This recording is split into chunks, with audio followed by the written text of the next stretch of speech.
चलिए अब खबरों में आगे बढ़ते हैं और अगली महत्वपूर्ण खबर जो कि है अंतर्राष्ट्रीय जगत से जुड़ी हुई। जी हां, जहां पिछले कई दिनों से इजराइल लगातार हमास के कब्जे वाले गाजा पर हमला कर रहा है और चेतावनी गाजा को खाली करने के लिए भी दी जा रही है, लेकिन जिसका जवाब अब हमास ने भी दे दिया है।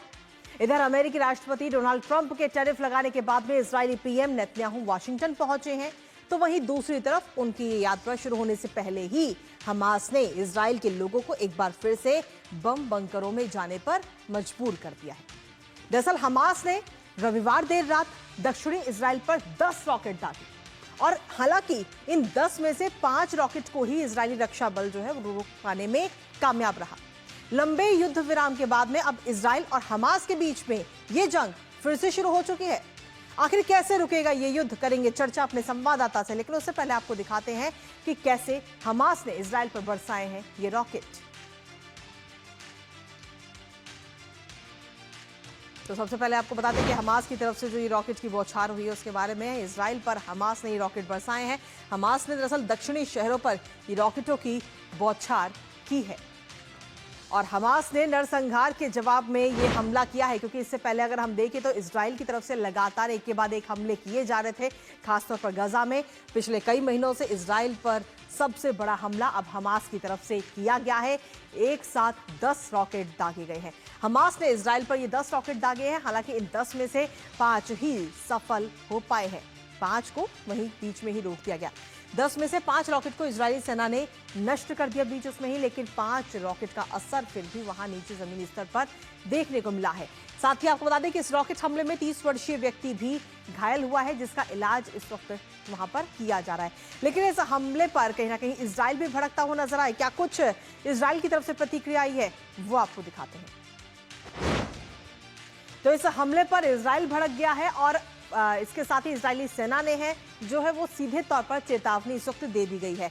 हमास को इन हमलों की भारी कीमत चुकानी पड़ेगी, ये बात इस वक्त इजरायली सेना की तरफ से कही जा रही है। आपको बता दें कि डेर अल बलहा का इलाका खाली करने का आदेश सीधे तौर पर दे दिया गया है कि ये जो पूरा इलाका है आप उसे खाली कीजिए, और इजरायली सेना की ओर से गंभीर जवाबी कार्रवाई ये देखने को मिल रही है। इसके साथ ही हमास के जो ज्यादातर रॉकेट हैं उनको ध्वस्त कर दिया गया। 10 में से 5 रॉकेट को ध्वस्त किया गया और साथ ही आपको बता दें कि अश्कलोन में 12 लोग मामूली रूप से घायल इस हमले में हुए हैं। लेकिन फिलहाल ये जो जवाब हमास की तरफ से दिया गया, उस जवाब के बाद में इस वक्त इजराइल काफी गुस्से में जरूर नजर आ रहा है। हमारे साथ हमारे सहयोगी अक्षय डोंगरे इस वक्त जुड़ रहे हैं, सीधा उन्हीं का रुख करते हैं। अक्षय, फिलहाल क्या कुछ ताजा अपडेट है आपके पास में, क्योंकि एक लंबे युद्ध विराम के बाद में जब इजराइल लगातार एक के बाद एक हमले कर रहा था तो अब हमास की तरफ से भी प्रतिक्रिया देखने को मिल रही है। हमास ने भी जवाबी कार्रवाई की है। आखिर इस जंग पर विराम कब लगेगा, कब इस युद्ध पर लग पाएगा विराम? ये आपने बहुत ही महत्वपूर्ण सवाल पूछा है, लेकिन दुख की बात यह है कि इसका जवाब तो खुद इजराइल और हमास या गाजा की अगर लीडरशिप की बात की जाए वो खुद नहीं दे पा रहे हैं, क्योंकि कई बार प्रयत्न किए गए हैं सीज फायर यानी कि युद्ध विराम लाने का, लेकिन बार बार युद्ध विराम जिस तरह से लाया जाता है उसके कुछ ही समय बाद ये युद्ध विराम टूट जाता है, चाहे वो हमास की तरफ से रॉकेट लॉन्च करके हो या फिर इजरायली हवाई कार्रवाई को लेकर।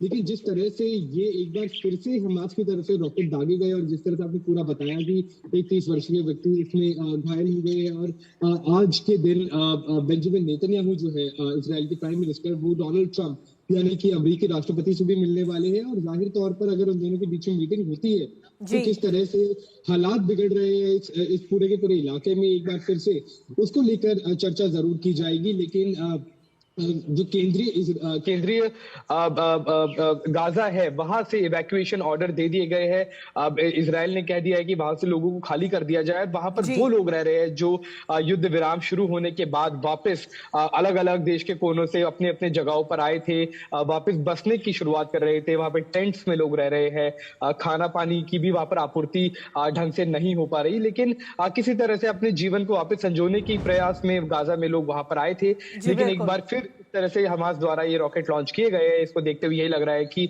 एक बार फिर से इस युद्ध में फिर से तेजी देखने को मिल सकती है। एक बार फिर से हमला एक दूसरों की तरफ पड़ने की उम्मीद जताई जा रही है। जितने भी रक्षा आपके जो एक्सपर्ट्स हैं वो यही कह रहे हैं कि एक बार फिर से एक दोबारा और एक विकराल रूप ले सकती है ये जो क्लैशेस हो रहे हैं इनका। चलिए फिलहाल अक्षय, इस पर आप अपनी नजर लगातार बनाए रखिएगा और पल पल के अपडेट्स हमारे तक साझा करते रहिएगा। फिलहाल बहुत बहुत शुक्रिया। तो इस खबर पर नजर हमारी लगातार बनी हुई है, लेकिन इसी के साथ फिलहाल न्यूज पंच मुझे और हमारी पूरी